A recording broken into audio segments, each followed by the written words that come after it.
Today I'm going to be showing you how to crochet a Scraptacular basket. This comes in 3 sizes, small, medium and large, and I'm going to be demonstrating the small version. As it is the end of November and almost Christmas, I'm going to be doing red and white just to make it a little bit festive for you. So these are the supplies that you're going to need. You're going to need your yarn.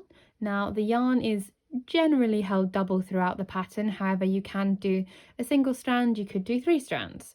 All you need to do is adjust the size of the hook that you're using. The size hook that suits your project, so because I'm using 2 strands of Aran weight yarn, I've decided to go for a 6mm hook, a pair of scissors and your tapestry needle.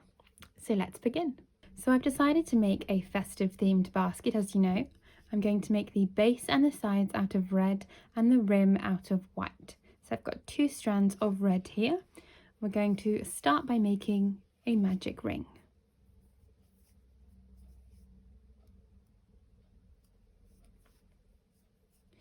Okay, so into that ring, after we've chained 1, we're going to place 8 single crochets. That's a UK double crochet. And I'm just going to mark my first stitch so that it's easy to find again later.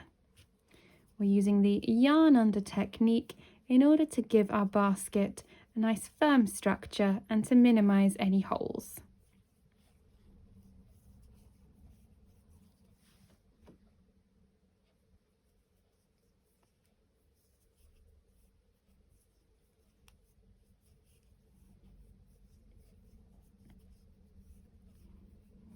So if we count back, you can see we now have 1, 2, 3, 4, 5, 6, 7, 8, which means that we can now pull our magic ring tight to make it nice and small in the middle. Into each of those 8 stitches, we are now going to work an increase. So 2 single crochets or 2 double crochets if you are working in UK terms.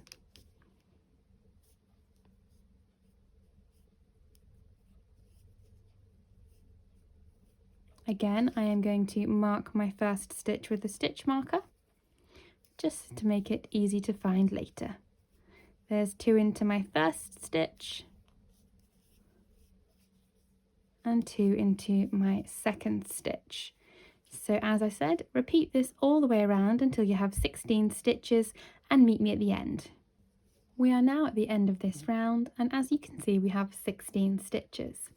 For the next round we are going to work increase, single crochet, increase, single crochet, so that we end up with a total of 21 stitches. So that's 1, 2 into that first single crochet, and then 1 into the second single crochet. Repeat that around and then meet me at the end. So here at the end of the round we now have 24 stitches.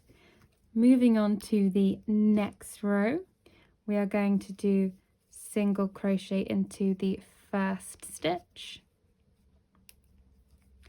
increase into the second stitch, and single crochet into the third stitch. That means you're getting 4 stitches for every 3 single crochets. Repeat this pattern to the end of the round, where you should have a total of 32 stitches. When you finish your round, as you can see, you now have 32 stitches. Moving on to the next round, we're going to increase in the first stitch. So there's 1 single crochet and 2 single crochets. Next we're going to place 1 single crochet into the next 3 stitches. 1, 2 and 3. So that's an increase and then 3 single crochet stitches. Repeat this all the way around and you should end with 40 stitches. And there you have it, the end of the row with 40 stitches.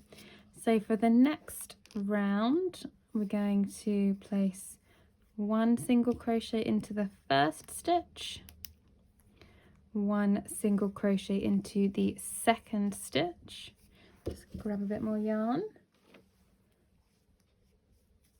2 single crochets into the third stitch, 1 single crochet into the fourth stitch, and 1 single crochet into the 5th stitch. So that's 1, 1, 2, 1, 1. And we're going to repeat this all the way around until you have 48 stitches. I shall meet you back there.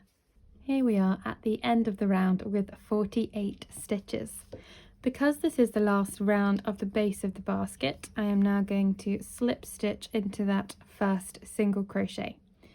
In order to start the sides, what I'm going to do is chain 1, and I'm going to place a single crochet into the back loop only of every stitch from the previous round.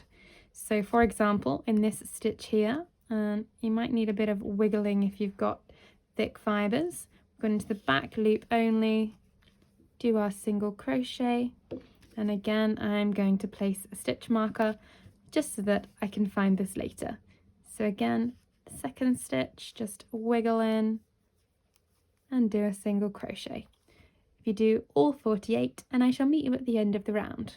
So as you can see, I've now done all 48 stitches, and if I move a little closer, you can see where it's gone through the back loop only, you've developed this little ridge that goes all the way around your circle.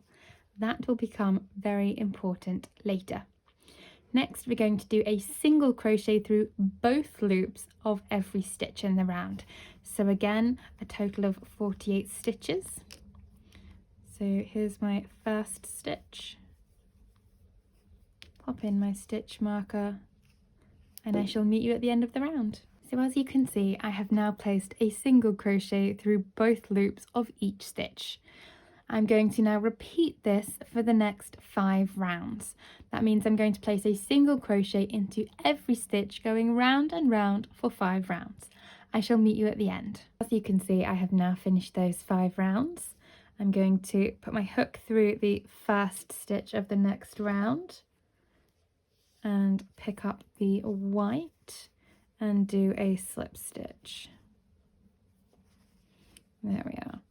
Next, I am going to chain 1, and this time I'm going to do a single crochet into the front loop only of each single crochet around. So that will be a total of 48 single crochets. So going through the front loop of the first single crochet there, and I'm going to pop a stitch marker in there, and just so I don't get tangled, I am going to snip this red end, and I can sort of tuck it inside the basket for now. And again, we're going to do a single crochet into the front loop of the next stitch, and we're going to repeat this the whole way around. I shall meet you at the end. As you can see, I have now reached the end of the round, and I'm going to switch to doing single crochets through both loops of each stitch, going all the way around. So there's the first one, and I'm going to do another one, and exactly like last time, after we finish one row of doing single crochets, we're going to do an additional 2 rows, so a total of 3 rows of single crochet into every stitch around. I shall meet you then. As you can see, I have now finished my 1, 2, 3 rounds, so I'm going to slip stitch into the first stitch, chain 1, cut my yarn, pull through, and there we go. Now obviously you do have to weave in your ends, but with a little bit of manipulation, you now have a festive looking basket.